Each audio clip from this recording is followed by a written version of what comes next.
একটু দুই ফোঁটা চোখের পানি ফালানোর চেষ্টা করো, মনকে বুঝাও রে মন। কার মা নাই, কার বাবা নাই, এই দুনিয়া আসল বাড়ি না।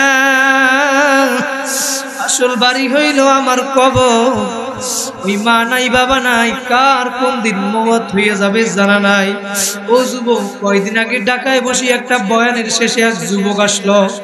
এক রিকশাওয়ালা যুবক আমার হাতে কিছু টাকা দিয়া বলল, হুজুর কিছুদিন আগে আমার বাবা মরিয়া গেছে, একটু দোয়া কইরেন।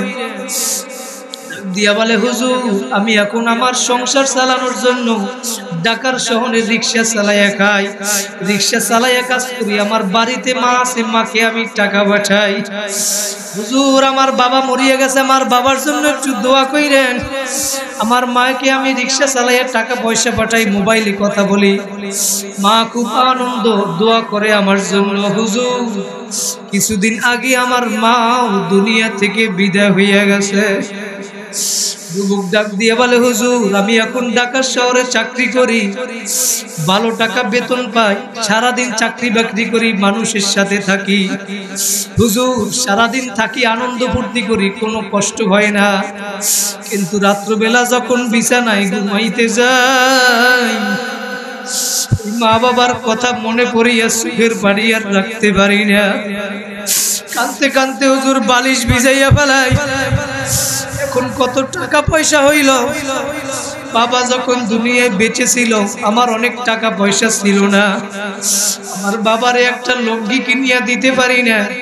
ওই দিন আমি লুঙ্গি কিনতে গেলাম, লুঙ্গির দিকে তাকাইয়া আমার বাবার কথা মনে পড়ছে। হুজুর লুঙ্গি দেখে আমার বাবার কথা মনে পড়ে আমি মনে করলাম, হুজুর আমার বাবাই যদি আজকে থাকতো, আমার বাবাকে একটা লুঙ্গি না আমি চাইলে শত শত লুঙ্গি দিতে পারতাম।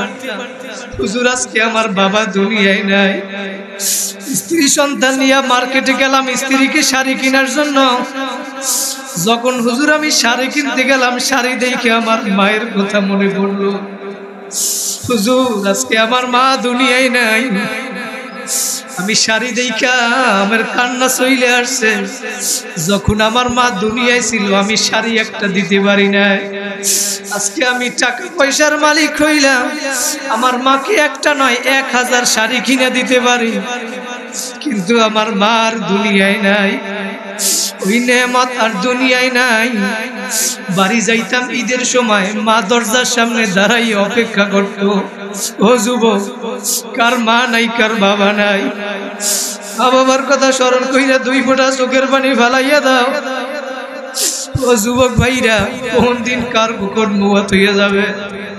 এই যুবক ডাক দিয়ে বলে, হুজুর এখন ঈদের সময় বাড়ি যায়, এখন আর কেউ অপেক্ষা করে না। মা অপেক্ষা করে কিন্তু হুজুর করে না। যখন ওই বাড়ির দরজায় যায়, এই মসজিদের পাশে কবরস্থানে ঘুমাইয়া অপেক্ষা করে। ও ভাইরা, কোন দুনিয়ার পাগল হইলা। কার মা নাই, বাবা নাই, একটু স্মরণ কইরা কান্দ। দুনিয়ার ভিতরে এক সেকেন্ডের ভিতরে দুনিয়ার এক প্রান্ত থেকে অন্য প্রান্তে খবর নেওয়া যায়, কিন্তু তোমার আমার আব্বা আম্মা যে বাড়ির দরজায় ঘুমাইয়া রইল, আজকে 1 বছর 2 বছর না 20 বছর 30 বছর 50 বছর হইয়া গেল। ও একদিন তো খবর নিতেও পারো নাই, দিতেও পারো নাই। ও যুবক, কোন দুনিয়ার পাগল হইলা। একটু মনকে বুঝাও রে মন। কার কখন কোন দিন মওত হইয়া যাবে জানা নাই। মওতের আগে একবার মরিয়া দেখো, ওই মৃত্যুর পরে কি অবস্থা হবে।